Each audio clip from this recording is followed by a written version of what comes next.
GID de m'avoir fait l'honneur de commencer le premier de cette série de webinars consacrés à la sauvegarde IBMI. Alors, je me suis permis de rajouter dans le titre initial sauvegarde et restauration sur la plateforme IBMI, car l'un ne va pas sans l'autre, c'est presque une lapalissade de le dire.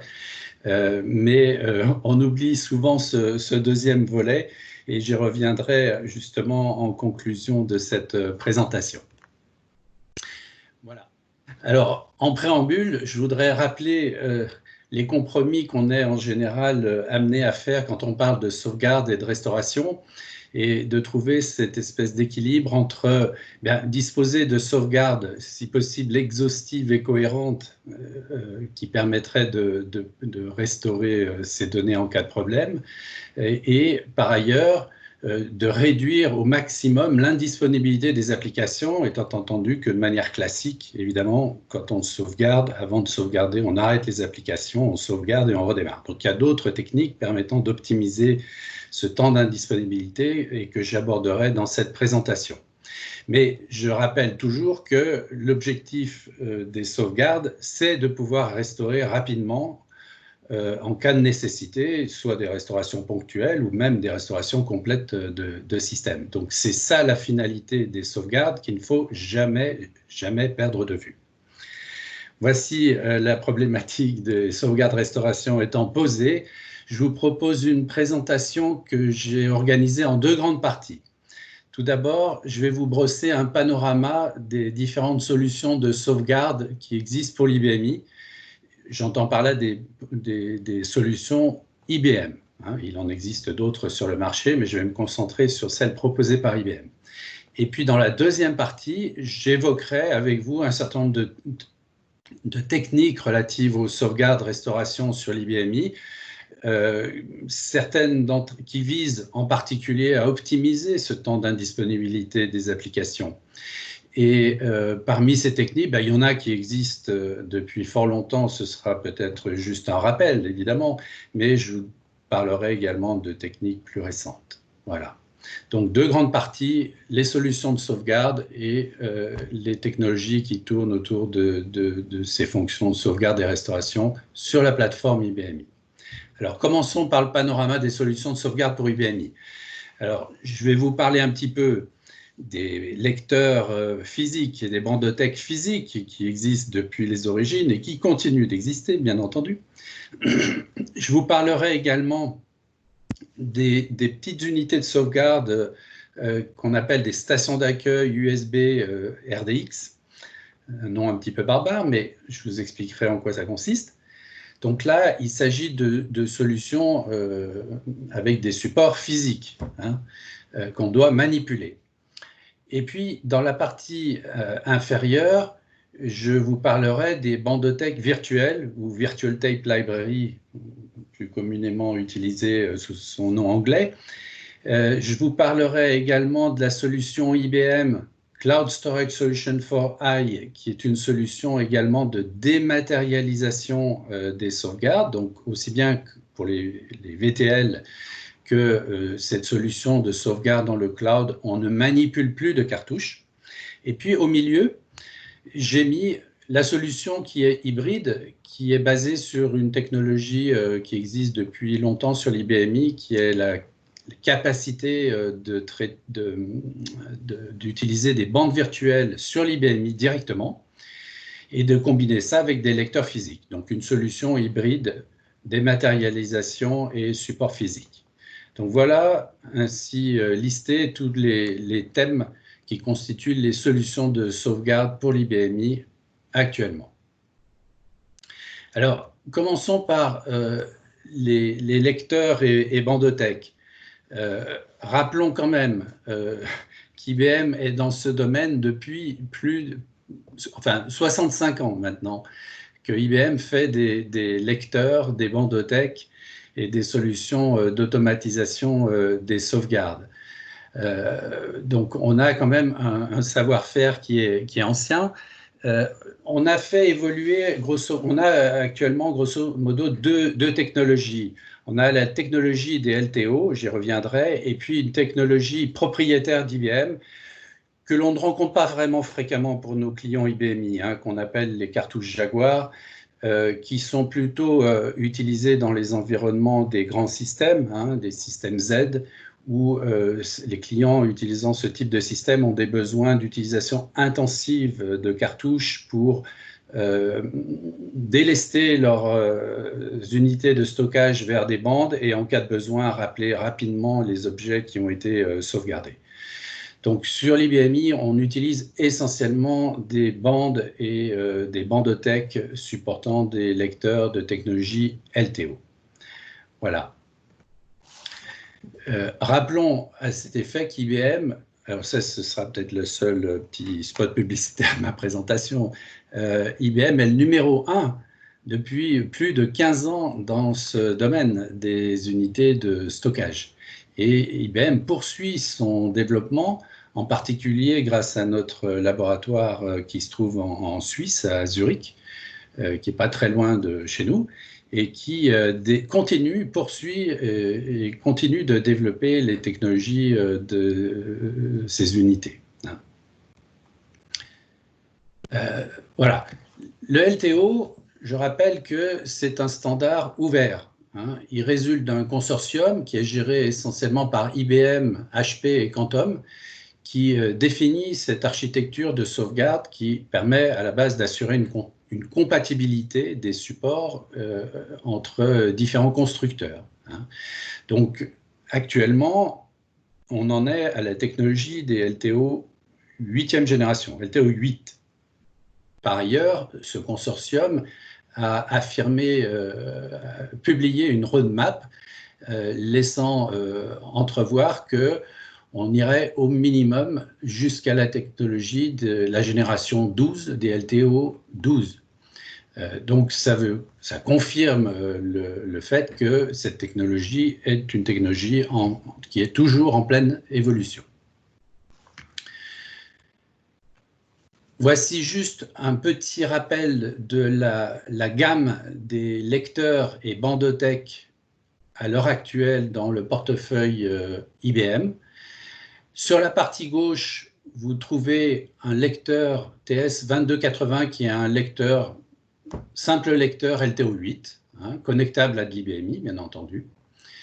Juste à côté, alors on commercialise encore, bien sûr, des lecteurs de génération précédente, hein, LTO6, LTO7 et LTO8. Juste à droite de ce lecteur, vous voyez ce qu'on appelle un chargeur automatique de cartouches, qui n'est pas tout à fait une bandothèque, hein, mais qui permet de charger en mode séquentiel des cartouches qui sont stockées à l'intérieur de cette unité, qui s'appelle une TS 2900, qui contient un seul lecteur LTO8 et 9 alvéoles permettant de contenir des cartouches. Voilà. Encore à droite, on trouve la bandothèque qui est maintenant la seule bandothèque, enfin pas la seule puisqu'il y en a deux, la TS4003 et la TS4005, mais en tout cas la TS4003, c'est la bandothèque que l'on propose le plus fréquemment à nos clients IBMI qui ont des besoins de bandothèque. Donc la TS4003, c'est une bandothèque qui peut aller de un lecteur tout simple, hein, dans une unité 3U, jusqu'à 21 lecteurs par empilement d'unités d'extension. Donc c'est une bandothèque modulable selon les besoins. Et puis à droite, vous trouvez une bandothèque haut de gamme, TS4005, qui, elle, offre bien sûr une capacité de nombre de lecteurs encore beaucoup plus importante, puisqu'elle peut monter jusqu'à 128 lecteurs et 23 170 cartouches à l'intérieur de la bandothèque. Donc, on la rencontre très peu fréquemment chez nos clients IBMI, ou en tout cas, on la rencontre chez certains clients qui ont non seulement de l'IBMI, mais d'autres plateformes hébergées sur ce type de bandothèque. Voilà. Donc, voici la gamme actuelle. Les bandothèques qui ont été beaucoup vendues chez nos clients IBMI, qui sont les TS3100, TS3200, TS3310, toutes ces bandothèques ne sont plus vendues actuellement et elles sont remplacées par les modèles dont je viens de vous parler. Voilà. Petit zoom sur la Bandotech TS4003. Donc, dans sa fonction, dans son modèle de contrôleur de base, il y a possibilité de mettre 3 dérouleurs à l'intérieur d'une unité 3U, 3 dérouleurs demi-hauteur, où on peut mettre un dérouleur hauteur complète ou un mélange, un dérouleur demi-hauteur et un dérouleur hauteur complète. Voilà, bon, ce sont des petites variantes. À l'intérieur de cette unité de contrôle se trouvent 40 alvéoles, dont 5, jusqu'à 5, peuvent être réservés pour ce qu'on appelle le guichet d'entrée-sortie, permettant de faire entrer ou d'éjecter des cartouches ayant été utilisées pour les sauvegardes. Eh bien, cette unité, comme je vous le disais, elle est modulaire et elle peut être étendue jusqu'à 21 lecteurs par adjonction de 6 modules d'extension, 1, 2, 3, 4, 5, 6 modules d'extension, permettant de disposer ainsi d'un nombre plus important de lecteurs et d'alvéoles. Donc voilà, brièvement décrit l'offre, je dirais, Bandotech TS 4003 que l'on propose quasiment systématiquement à nos clients dès lors qu'ils ont des besoins en termes de Bandotech de sauvegarde. Voilà. Un petit mot maintenant dans les supports physiques d'une unité qui est parfois pas toujours très bien connue, qui s'appelle la station d'accueil de type RDX pour des supports disques externes. Alors, elle se connecte sur des ports USB de nos machines Power9 et c'est une unité dans laquelle on peut insérer, vous avez une image, on peut insérer des unités de disques amovibles dont les capacités vont de 500 Go, 1 Tera à 2 Tera, d'accord, et qui permettent de faire des sauvegardes, restauration, IBMI. Donc, ce sont des unités qui, en termes de performance, sont nettement moins performantes que de la LTO. Et donc, à ce titre, elles sont surtout réservées à nos clients qui ont des faibles volumétries à sauvegarder et en tout cas des contraintes de disponibilité en termes de sauvegarde qui ne sont pas contraignantes, hein, parce que ce ne sont pas des unités très rapides. Mais ce sont des unités quand même qui ont l'immense avantage d'être plus économiques que de la LTO. L'unité RDX en tant que telle, c'est de l'ordre de 500 € hein, en prix catalogue, donc ça ne vaut pas très cher. C'est surtout les supports qui ont un certain coût. Pour vous donner un exemple, un disque amovible de 2 Tera coûte de l'ordre de 1 000 €. Voilà. Mais mis bout à bout, tout ceci en général fournit une solution plus économique que de la LTO avec un petit lecteur simple. Voilà. À noter simplement que dans le système IBMI, il existe une fonction dont certains clients se servent qui s'appelle l'assistant de sauvegarde et qui permet, on va dire, de gérer de manière un peu simplifiée mais efficace les sauvegardes de l'IBMI avec des jeux de support de sauvegarde. Il faut simplement mentionner que les unités de type RDX ne sont pas supportées par cet assistant de sauvegarde. Mais ce n'est pas forcément une contrainte dans la mesure où vous passez par les fonctions, des fonctions standards du menu de sauvegarde de l'IBMI ou des procédures développées en CL pour sauvegarder votre système. Donc voilà les unités physiques qui sont offertes actuellement pour les environnements IBMI, à savoir les LTO, et les lecteurs RDX externes, hein, connectables sur les ports USB de nos machines Power Systems. Maintenant, je vais vous parler de la solution hybride qui combine les capacités qu'offre l'IBMI et ce depuis la version 6.1. Donc, vous voyez, ce n'est pas tout à fait récent. Depuis la version 6.1, l'IBMI est capable de gérer des bandes virtuelles. Et on peut combiner ces bandes virtuelles avec des lecteurs physiques ou des bandotech physiques dans le but de, essentiellement, désynchroniser les sauvegardes. L'avantage étant que, dans un premier temps, l'IBMI réalise les sauvegardes sur ses propres disques.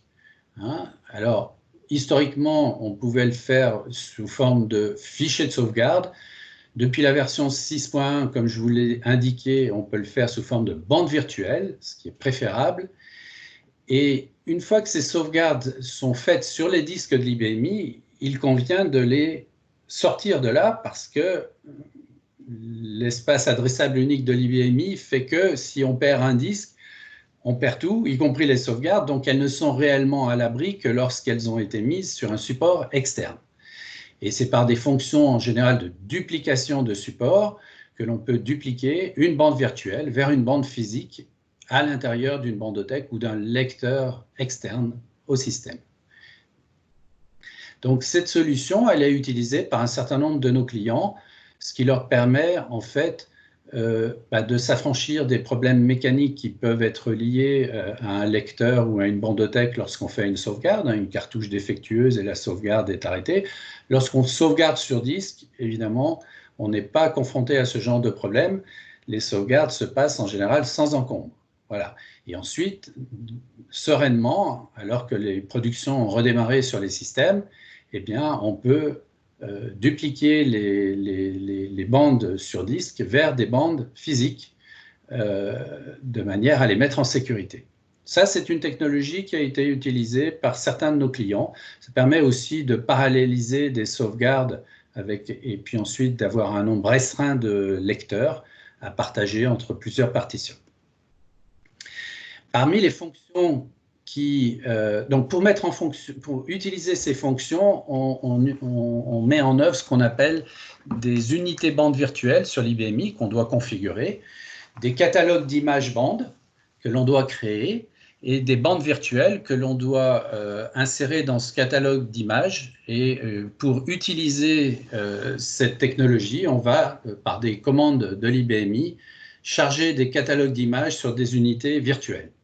Donc, toute une mécanique que l'on réalise au travers de commandes que certains de nos clients ont été amenés à mettre en œuvre.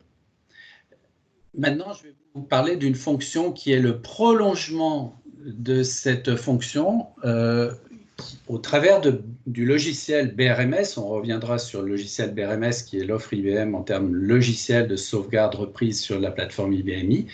Et une annonce qui est relativement récente sur nos deux versions qui sont actuellement encore en cours de support et d'évolution, qui sont les versions 7.3 et 7.4, qui est ce que les Anglais appellent Turnkey Virtual Support, c'est-à-dire qu'au travers de BRMS, vous n'avez qu'un paramètre à utiliser pour activer l'utilisation des bandes virtuelles sans avoir à gérer ces bandes virtuelles par les commandes que je vous ai décrites précédemment. Donc, sous le capot, BRMS est capable de lui-même, à partir du moment où vous configurez correctement vos sauvegardes sous forme de groupe de contrôle, BRMS est capable de automatiquement gérer des bandes virtuelles, des catalogues d'images de bandes virtuelles, des bandes virtuelles qui sont enregistrées automatiquement dans BRMS, sans pour cela que vous ayez de procédure à développer pour utiliser ces fonctions-là. Donc, une utilisation très simple des bandes virtuelles. Voilà pour cette solution hybride, combinant les fonctions de virtualisation de l'IBMI pour les bandes et des lecteurs physiques ou des bandothèques physiques. Passons maintenant aux solutions permettant de dématérialiser les cartouches de sauvegarde et de vous affranchir de toute manipulation de support physique. Alors, dans le domaine de la VTL, IBM avait une offre. Je parle à l'imparfait et je fais référence à l'offre qui s'appelait Protectir, qui était des serveurs de type VTL. Donc, le VTL, dans sa définition, c'est un serveur de stockage disque qui émule une bandothèque physique et donc fait croire à la plateforme IBMI que c'est une bandothèque physique et donc se comporte comme telle. Donc, pas de changement au niveau de l'IBMI en termes d'utilisation des commandes ou du logiciel BRMS, puisque ce type de serveur est vu comme une bandothèque. Voilà. Donc, IBM, en 2018, a arrêté cette offre-là, estimant que le marché était un marché en déclin pour ce type de technologie.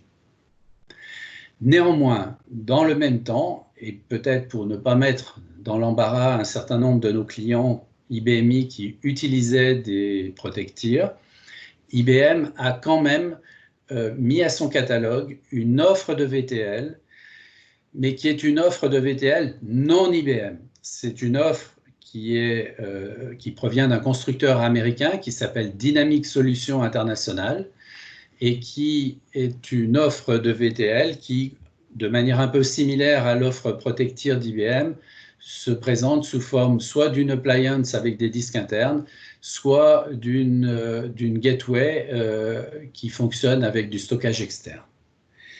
Donc, cette offre, c'est véritablement une offre de Virtual Tape Library.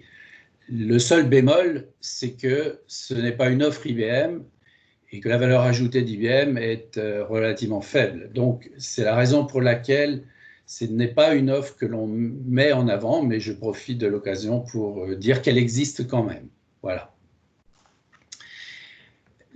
Lorsqu'on parle de dématérialisation des sauvegardes, l'offre actuelle IBM est basée sur un logiciel qui s'installe sur la plateforme IBMI, qui s'appelle IBM Cloud Storage Solution for I, et qui permet à l'IBMI, avec BRMS, qui est un préalable requis à cette solution, d'envoyer les sauvegardes de l'IBMI dans le cloud ou de les envoyer vers un serveur FTP. Donc, c'est une solution, c'est la solution officielle d'IBM de bout en bout qui permet de dématérialiser les sauvegardes IBMI au jour d'aujourd'hui. Donc, entièrement pilotée par BRMS, elle évite toute manipulation de cartouches en local et hors site. Accessoirement, cette solution, qui encore une fois requiert le logiciel BRMS, est capable aussi de permettre l'archivage sous le contrôle de BRMS des objets dans le cloud.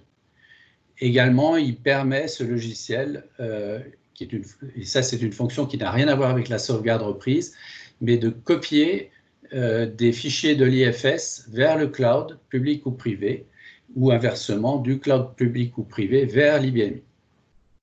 Donc, je vais vous dire quelques mots supplémentaires sur cette solution. Elle offre 3 grandes possibilités d'externalisation des sauvegardes. La première, c'est d'envoyer les sauvegardes vers un cloud public.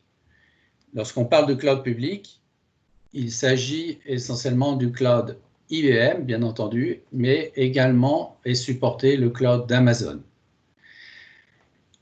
Cette même solution permet aussi de choisir un cloud privé. Alors, quand on parle de cloud privé, on fait tout simplement référence à un équipement matériel qu'on est capable de vous proposer, qui est un autre catalogue, qui s'appelle IBM Cloud Storage Object Storage Server, qui est un serveur de stockage d'objets au format S3. Le format S3 est le standard qui à l'origine émane d'Amazon et qui s'est imposé dans le domaine du stockage en mode objet. Donc IBM a une offre pour vous proposer du stockage en mode objet installable dans votre data center à proximité de votre Power System IBMI, réparti entre plusieurs data centers.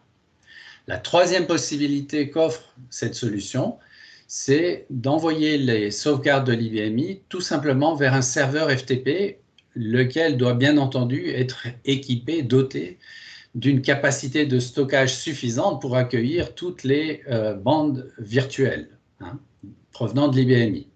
Et ce serveur FTP peut être indifféremment à votre choix sous des plateformes comme l'IBMI, AX, Linux, Windows Server.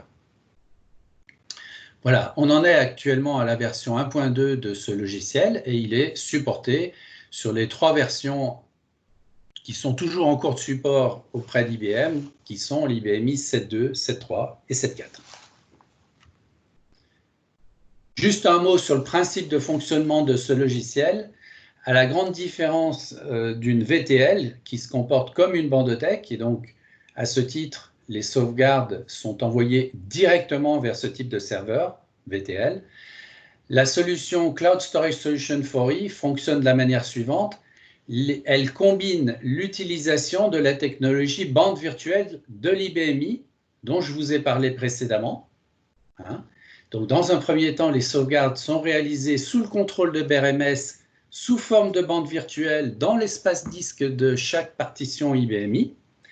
Et au fur et à mesure que ces bandes virtuelles sont pleines, elles sont automatiquement évacuées, envoyées au fil de l'eau à l'extérieur pour être mises en sécurité vers l'une des 3 destinations que je vous ai mentionnées, cloud public, cloud privé, serveur FTP.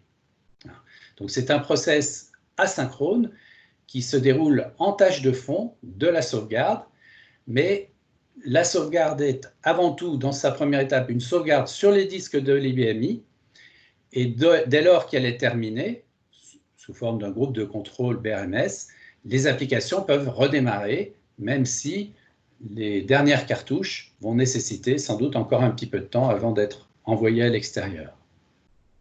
Il y a une intégration complète entre ce logiciel et BRMS. Donc ce logiciel, on l'appelle souvent, c'est un connecteur pour l'IBMI, permettant d'envoyer les sauvegardes vers le cloud. Et BRMS intègre complètement ce logiciel et vous n'avez rien d'autre à connaître que BRMS une fois que le logiciel est installé. Vous restez dans le monde BRMS tel que vous le connaissez si vous utilisez déjà ce produit. La maintenance des cartouches, la péremption des cartouches reste complètement sous le contrôle de BRMS, quand bien même les cartouches se trouvent sur un serveur FTP ou dans le cloud. Lorsqu'elles arrivent à péremption, elles sont automatiquement supprimées par les fonctions standards de maintenance de BRMS. Voilà.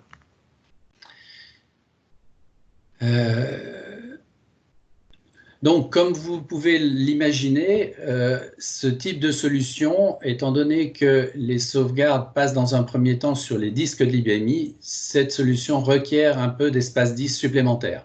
On peut faire jouer des fonctions de compression de l'IBMI pour limiter l'espace requis.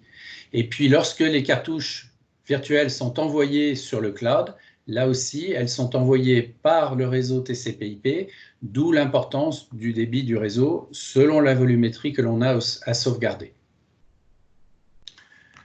Voilà pour cette solution de dématérialisation des sauvegardes qui est au catalogue d'IBM et qui est, on va dire, l'alternative au VTL qu'on avait précédemment. Voilà pour la première partie de cette sauvegarde qui dressait un panorama des différentes solutions de sauvegarde restauration pour IBMI. Maintenant, je voudrais juste vous présenter ou vous rappeler, pour certaines d'entre elles, un certain nombre de technologies de sauvegarde-restauration, dont un grand nombre d'entre elles visent à réduire le temps d'indisponibilité des sauvegardes, ce qui est une préoccupation majeure de nos clients, que de pouvoir rendre leurs applications le plus disponibles possible et occulter au maximum le temps nécessaire à la sauvegarde, qui est quand même toujours nécessaire. Voilà. Donc, on va parcourir un certain nombre de sujets qui sont listés ici. Donc, je referai un petit rappel de l'offre IBM en matière de logiciel, qui est le logiciel bien connu de beaucoup d'entre vous, qui s'appelle BRMS. Et je parlerai plus spécifiquement de techniques permettant justement de réduire les temps de sauvegarde ou d'indisponibilité des applications, qui sont la sauvegarde incrémentale, la sauvegarde concurrente, la sauvegarde en parallèle, la sauvegarde en mise à jour, la sauvegarde s'appuyant sur les fonctions de flash copy de nos baies de stockage externes. Et puis, je mentionnerai également quelques fonctions qui sont le multipass band, qui permet d'avoir une sécurité supplémentaire quand on fait des sauvegardes. Je parlerai également de chiffrement des sauvegardes, qui sont des technologies qui existent depuis un certain temps, mais qui sont de plus en plus demandées par nos clients qui ont des exigences de chiffrement de leur support de sauvegarde. Je vous rappellerai également une fonction qui existe depuis un certain temps, qui sont les sauvegardes, la gestion centralisée des sauvegardes avec BRMS. Et puis, je vous parlerai d'une fonction qui est toute récente, qui est le support par l'IBMI de la bandothèque virtuelle. On a parlé jusqu'à présent de bande virtuelle. Maintenant, il est capable de supporter ce qu'on appelle des bandothèques virtuelles. Voilà pour le menu de cette deuxième partie consacrée aux technologies techniques de sauvegarde-restauration. Alors, commençons en introduction à rappeler un logiciel qui existe depuis des lustres au catalogue d'IBM et qui est de plus en plus utilisé par nos clients, qui est le logiciel BRMS, hein, acronyme de Backup, Recovery and Media Services. Donc, comme son nom l'indique, il ne s'occupe pas seulement que de la sauvegarde, mais du recovery, donc de la reprise. Il permet de gérer des supports, hein, et de gérer et d'exploiter les possibilités des bandothèques. Hein. Donc, son principal intérêt par rapport aux fonctions standards de sauvegarde, restauration que l'on trouve en standard dans l'OS IBMI, c'est d'être un prolongement de ces fonctions-là et d'offrir une base de données dans laquelle sont consignées toutes les règles de sauvegarde, sont consignés tous les supports que l'on utilise, de sorte que chaque fois que l'on effectue une sauvegarde sous le contrôle de BRMS, BRMS est parfaitement capable de localiser où se trouvent les objets sauvegardés, sur quelle cartouche, dans quel coffre ou dans quelle bandothèque elles se trouvent, de manière à pouvoir les restaurer de manière extrêmement rapide. Son apport principal en termes de la reprise est de vous fournir ce qu'on appelle un plan de reprise, hein, qui doit être réactualisé après chaque sauvegarde et qui vous permet, en le suivant pas à pas, de remonter un système au meilleur niveau de sauvegarde connu, hein, sans avoir à se poser beaucoup de questions. C'est là son plus grand mérite. Voilà. Il a bien entendu d'autres fonctions, notamment sa capacité à fonctionner en réseau entre plusieurs systèmes IBMI, mais rappelons quand même qu'il ne s'agit pas d'un système de gestion centralisée des sauvegardes. Hein. Chaque BRMS gère les sauvegardes du système sur lequel il est installé. Hein.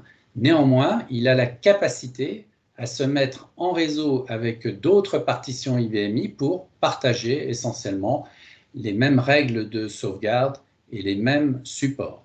Voilà. Et en dernier lieu, il offre des fonctions qu'on appelle des fonctions avancées. J'en redirai un mot sur la gestion, sur les fonctions de gestion centralisée permettant de surveiller l'exécution des sauvegardes de manière centralisée. Il permet également d'offrir des fonctions d'archivage et de rapatriement des objets archivés. Donc, c'est vraiment un logiciel stratégique en matière de sauvegarde, restauration sur la plateforme IBMI, qui est maintenant largement entré dans les mœurs de nos clients, pour beaucoup d'entre eux en tout cas. Voilà. Alors maintenant, passons aux techniques qui permettent d'optimiser vos temps de sauvegarde. Alors, il y a une des premières techniques à laquelle on peut penser, c'est la sauvegarde incrémentale. Hein. Alors, la sauvegarde incrémentale elle est prise en charge par les fonctions standards de l'OS. Mais personnellement, je vous déconseille de les utiliser directement avec les fonctions de l'OS et je vous conseille de passer par BRMS, qui, grâce à sa base de données, vous permettra de vous y retrouver, car ça peut, en termes de reprise, être relativement complexe. Hein. Et c'est là tout l'intérêt d'un logiciel de sauvegarde comme BRMS que de vous aider en cas de restauration. Il y a deux types de sauvegarde, incrémentale, cumulative, sélective, je ne vais pas m'étendre. En tout état de cause, dans beaucoup de cas, ça permet de réduire les volumes de sauvegarde, généralement des sauvegardes quotidiennes, hein, qui sont faites en incrémental. Par contre, le temps de sauvegarde ou le volume de sauvegarde, la réduction du volume ou du temps de sauvegarde est assez variable. Hein, car rappelons que dès lors que la base de données qui constitue généralement les objets les plus volumineux à sauvegarder, dès lors qu'un fichier est touché au niveau d'un enregistrement, eh bien, il repart en sauvegarde incrémentale. Hein. Donc, en général, la base de données étant souvent modifiée quand les applications fonctionnent, la sauvegarde incrémentale profite de manière un peu variable. Voilà. La deuxième technique, en tout cas celle-là, elle ne mange pas de pain, elle est facile à mettre en œuvre.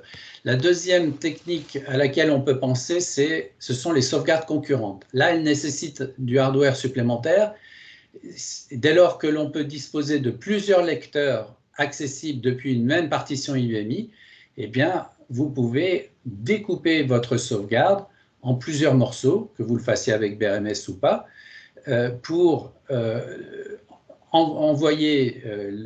soumettre des travaux de sauvegarde qui vont s'exécuter de manière concurrente à destination de lecteurs différents. Donc ça permet de réduire le temps de sauvegarde. Par contre, il faut être très vigilant sur ce découpage-là et être sûr de rester exhaustif. Une fois que vous avez fait ces sauvegardes qui se sont déroulées de manière concurrente, les cartouches, alors bien sûr, ça multiplie le nombre de cartouches, mais vous pouvez, grâce aux fonctions de duplication de BRMS en particulier, regrouper le contenu de ces différentes cartouches sur une seule et unique cartouche ou un jeu réduit de cartouches. Voilà. Donc voilà une technologie aussi utilisable, mais qui, elle, requiert du hardware supplémentaire, des lecteurs et des cartouches.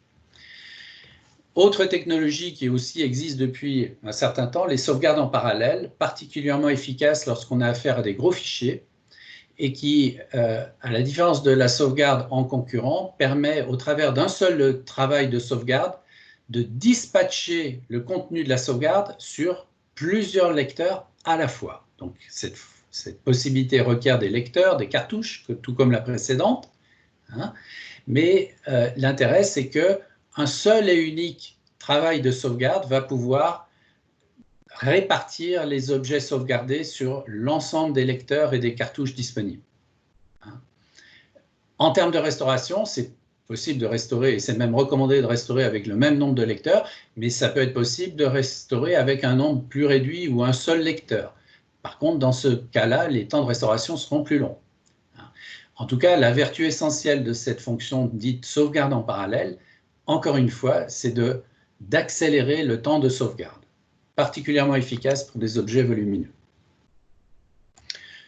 Autre technologie qu'utilisent d'autres de nos clients pour, encore une fois, minimiser le temps d'indisponibilité des applications, c'est ce qu'on appelle la sauvegarde en mise à jour. Alors, la sauvegarde en mise à jour, elle peut se concevoir sans arrêter les applications ou en arrêtant quand même les applications. Sans arrêter les applications, pour ne rien vous cacher, il faut que les applications soient quand même conçues pour cela. C'est-à-dire qu'il faut qu'elles journalisent, qu'elles fassent du commitment control. Il y a un certain nombre d'exigences si on veut avoir une sauvegarde cohérente, quand bien même on n'arrête pas les applications. La plupart du temps, nos clients utilisent cette fonction en arrêtant les applications et ils procèdent de la manière suivante. Lorsqu'on lance une sauvegarde dite en mise à jour, le système va d'abord s'employer à établir ce qu'on appelle un point de contrôle permettant de valider que tous les objets que le système s'apprête à sauvegarder sont cohérents les uns par rapport aux autres. Lorsque ce point de contrôle est établi, il arrive techniquement sous forme d'un message dans une file d'attente de messages, vous pouvez, dès lors qu'il arrive dans la file d'attente de messages, rouvrir vos applications. Et la sauvegarde va se poursuivre en sauvegardant l'image des objets tels qu'ils étaient au moment de l'établissement du point de synchro. D'accord ? Même si ces objets sont à nouveau modifiés par les applications qui ont été rouvertes, le système va s'employer à garder une image avant modification et après modification de chaque page d'objet, de manière à ce que lorsqu'il va les sauvegarder, il va bien sauvegarder les objets tels qu'ils étaient au moment de l'établissement du point de synchro. C'est vraiment une technique efficace pour réduire le temps d'indisponibilité des applications, hein, au sens où les applications sont indisponibles juste pour le temps d'établissement du point de synchro, ce qui est infiniment plus rapide que le temps de sauvegarde. Dernière technique dont je voulais vous parler, permettant aussi de réduire maintenant à zéro quasiment le temps d'indisponibilité des applications, c'est de faire en sorte que les sauvegardes s'appuient sur une fonction nécessitant des baies de stockage externes IBM et disposant de la fonction dite flash copy. Le flash copy, c'est une fonction disponible sur les baies permettant de faire une photo instantanée des volumes d'une partition IBMI. À partir du moment où on a fait cette photo, on peut affecter tous les volumes qui ont été, entre guillemets, flash copiés à une partition distincte de la partition que l'on veut sauvegarder et qui est une partition qui va réaliser la sauvegarde pour le compte de la partition de production, à partir des volumes flash copiés qui représentent une photo instantanée de la production. Donc ces fonctions-là, elles nécessitent une certaine automatisation lorsque la partition n'a que ce qu'on appelle l'ASP système, c'est-à-dire que l'OS, IBMI, les logiciels IBM, vos applications et les données se trouvent dans le même pool de disques, communément appelé l'ASP système. Pour piloter ces fonctions de sauvegarde, on peut vous proposer un logiciel qui s'appelle Full System Copy Services Manager, qui est une offre de notre service Lab Services et qui permet, outre de piloter ces réplications, mais également de faire en sorte que lorsque la sauvegarde a été réalisée sur la partition qui a fait la sauvegarde, la base de données de BRMS, si tant est que le logiciel BRMS soit utilisé, puisse être aussi rapatriée sur la partition de production pour qu'il ait bien la mémoire de cette sauvegarde qui vient d'être réalisée. Car lorsque la sauvegarde se termine, la partition qui a fait la sauvegarde est éteinte et les fonctions de flash copy sont arrêtées, prêtes à repartir pour un nouveau cycle de sauvegarde. Voilà une fonction fort intéressante qui, elle, a l'avantage de réduire à quasiment zéro la fenêtre d'indisponibilité des applications en s'appuyant sur les fonctions de nos baies de stockage. Lorsque nos clients utilisent la solution de haute disponibilité IBM qui s'appelle PowerAsha, il n'est pas besoin de ce logiciel Full System Copy Services Manager. Les fonctions de flash copy peuvent être déclenchées directement par le logiciel PowerAsha au niveau de l'IASP, puisque l'IASP, qui est un pool de disques distinct du pool système, est un prérequis à la solution PowerAsha. Voilà pour ces différentes techniques, dont certaines ne sont pas nouvelles, et qui permettent de réduire le temps d'indisponibilité des applications. Maintenant, je voudrais juste évoquer un certain nombre d'autres fonctions qui ont également un intérêt certain. En matière de sauvegarde, pendant longtemps, on n'avait pas cette fonction et elle existe maintenant depuis, à vrai dire, la version 7.2, donc elle n'est pas tout à fait récente, hein, mais elle permet d'avoir ce qu'on appelle le multipass band. Le multipass band, cela permet lorsque sur une bandothèque qui doit être équipée d'un dispositif qu'on appelle le pass failover, eh bien d'avoir des solutions de tolérance aux pannes en cas de perte d'un chemin vers la bandothèque. Je m'explique. Si, dans le schéma à droite, vous avez un exemple, si depuis une partition IBMI, vous pouvez accéder à une bandothèque qui a 4 lecteurs, et ce via 2 VIOS passant par des switches et des fabriques SAN différentes. Vous pouvez, grâce à cette fonction, en ayant défini un contrôle pass sur un lecteur correspondant à chaque pass, garder le contrôle et l'accès à la bandothèque depuis la partition IBMI. Alors, dans ce cas, certes, on ne verra depuis l'IBMI que la moitié des lecteurs, si par exemple on perd un switch. Hein. Mais en tout cas, on peut continuer à utiliser des lecteurs qui resteraient accessibles. Cette fonction va même au-delà du control pass failover. Le control pass, c'est le chemin par lequel l'IBMI donne à la bandothèque des ordres de montage, démontage des cartouches. Mais on peut avoir également le data pass failover. Il n'est pas représenté sur le graphique, mais les lecteurs que l'on peut mettre dans nos bandothèques LTO TS4003, en particulier les lecteurs de hauteur complète, peuvent avoir 2 attachements fibres. Et dans ce cas-là, s'ils ont des attachements sur les deux switches SAN, eh bien, en cas de perte d'impasse, la sauvegarde elle-même peut continuer sur le lecteur grâce au deuxième chemin qui existe sur le deuxième lecteur. D'accord ? Donc, ce sont des fonctions particulièrement intéressantes lorsqu'on veut vraiment sécuriser ces sauvegardes parce que, vous le savez, lorsqu'on a un incident hardware lors d'une sauvegarde, eh bien, en général, on zappe la sauvegarde. Et là, on a, grâce à ces technologies, la possibilité d'avoir une tolérance aux pannes. Voilà. Autre sujet souvent, de plus en plus réclamé par nos clients, qui est le chiffrement des sauvegardes IBMI sur les supports de sauvegarde.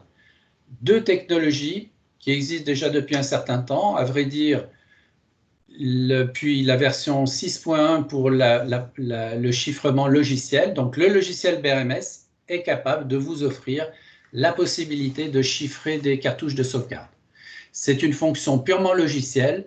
Son principal défaut, c'est d'être consommatrice en ressources CPU et de dégrader les temps de sauvegarde. S'il reste compatible avec vos objectifs de temps de sauvegarde, pourquoi ne pas les utiliser? Ce n'est que l'utilisation de fonctions qui sont standards dans le logiciel BRMS et dans l'OS. Si par contre, vous avez des exigences en matière de performance pour ne pas avoir de dégradation des performances, quand bien même vous chiffrez les sauvegardes, à ce moment-là, on vous orientera vers la solution qui permet au lecteur dans la bandothèque de réaliser le chiffrement. Grâce à un dispositif dans nos bandothèques, dont l'ATS 4003, vous pouvez chiffrer les cartouches ou déchiffrer, bien entendu, lorsqu'il s'agit de restaurer les cartouches à partir d'un lecteur dans une bandothèque. Et ceci sans dégradation de performance. Donc, il faut ce dispositif au niveau de la bandothèque et il faut en plus avoir ce qu'on appelle un gestionnaire de clés de chiffrement. Ce gestionnaire de clés de chiffrement, chez IBM, il s'appelle SKLM. C'est un logiciel qui tourne sur des plateformes Windows, Linux, que l'on doit en général doubler pour des questions de sécurité, et qui, à chaque fois qu'une bandothèque a besoin de chiffrer une cartouche pour de la sauvegarde ou de déchiffrer une cartouche pour de la restauration, va aller chercher la clé dans la base de données de ce gestionnaire de clés. D'accord ? Donc, une solution avec une architecture un petit peu plus complexe, mais qui préserve les performances de vos sauvegardes, tout en chiffrant les cartouches qui résultent de la sauvegarde. Voilà pour la sauvegarde chiffrée. Autre fonction intéressante fournie par BRMS, et ce aussi depuis un certain nombre de versions, lorsqu'on a un certain nombre de partitions à gérer pour lesquelles il faut vérifier tous les jours les sauvegardes. Ce n'est pas parce qu'elles sont sous le contrôle d'un logiciel qui fait tout qu'il faut vous dispenser de vérifier le bon achèvement des sauvegardes. Eh bien, BRMS offre une fonction qui permet de surveiller de manière centralisée le bon déroulement ou non des sauvegardes et sans pour autant d'avoir à se connecter individuellement sur chaque partition IBMI. Très intéressant si on a beaucoup de partitions à surveiller et que l'on veut, en termes d'exploitation, limiter les tâches de surveillance du bon déroulement de ces sauvegardes. Ça s'appelle BRMS Enterprise Support. C'est fourni par une option de BRMS qui s'appelle Fonction avancée, dont je vous avais parlé tout à l'heure, et qui est accessible par une interface web avec IBM Navigator for E. Dernière fonction dont je voulais parler, qui est une fonction toute récente, qui vient d'être annoncée pour les versions 7.3 et 7.4 au travers des dernières technologies refresh disponibles depuis avril-mai, annoncées en avril-mai, qui sont disponibles maintenant, qui est le support des bandothèques virtuelles. Je vous avais dit que l'IBMI était capable de gérer des bandes virtuelles. Maintenant, il est capable de gérer des bandothèques virtuelles. Qu'est-ce que c'est? Qu'est-ce que ça apporte cette fonction? Essentiellement, pour nos clients qui ont en général des petites machines avec une petite bandothèque qu'ils souhaitent partager entre plusieurs partitions IBMI. Généralement, s'ils veulent se servir de cette bandothèque à partir de leur partition IBMI, sauf à être dans des configurations un peu plus complexes avec des switches SAN, en NPIV, etc., eh bien, il faut mettre un lecteur pour chaque partition dans la bandothèque et faire des bandothèques logiques, avoir une carte d'attachement pour chaque partition, ce qui est un peu onéreux. Là, on pourra, grâce à cette fonction, connecter une bandothèque à une partition IBMI via une carte Fiber Channel ou une carte SAS et virtualiser cette bandothèque physique visible d'une partition IBMI à destination d'une autre partition IBMI de la même machine. Et sur cette partition IBMI cliente, on va pouvoir utiliser cette bandothèque physique comme si elle était physiquement rattachée à cette partition, alors qu'elle est simplement virtualisée par une autre partition IBMI. Voilà, des technologies qui évoluent en matière de sauvegarde sur l'IBMI. J'en ai terminé de cette présentation et en conclusion, je rebouclerai avec mon introduction pour revenir sur le conseil qui me semble le plus important à donner en matière de sauvegarde, c'est la restauration. Car quelles que soient les technologies que l'on utilise, il faut tester régulièrement la restauration. Je ne cesse de le répéter, c'est le résultat de plus de 20 ans d'expérience dans le domaine du service auprès de nos clients sur les fonctions, entre autres, de sauvegarde-restauration. Malheureusement, j'ai observé que bien trop souvent, nos clients négligent le test de la restauration. Et c'est lorsqu'ils ont un pépin qu'ils s'aperçoivent des déficiences de leur plan de sauvegarde. Il ne suffit pas que la sauvegarde se déroule bien, il faut aussi vérifier que la restauration se déroule bien. Et tester que la restauration se déroule bien, c'est tester régulièrement qu'on peut, à partir des cartouches de sauvegarde, restaurer l'intégralité du système, des applications et des données. Et si possible, pas en prenant la sauvegarde complète du week-end, mais en prenant la sauvegarde en plein milieu de la semaine avec des sauvegardes incrémentales ou complexes, pour bien vérifier que la sauvegarde est exhaustive et qu'on restaure tout. Pour être sûr que vous restaurez bien tout, il ne suffit pas de s'assurer que vous avez les messages objet restauré. Il faut solliciter des utilisateurs dans votre organisation pour tester les applications et s'assurer qu'il n'y a pas de trou dans la raquette. Il vous faut documenter les procédures de restauration et avoir cette documentation accessible. Alors là, BRMS vous aide en grande partie, puisque comme je vous l'ai dit, une de ses vertus principales, c'est de vous permettre, après chaque sauvegarde, de rééditer un plan de reprise qui vous aide dans ces procédures de reprise. Encore faut-il que ce plan de reprise ait été mis à l'extérieur de votre partition IBMI et soit accessible. Petit détail qui a son importance.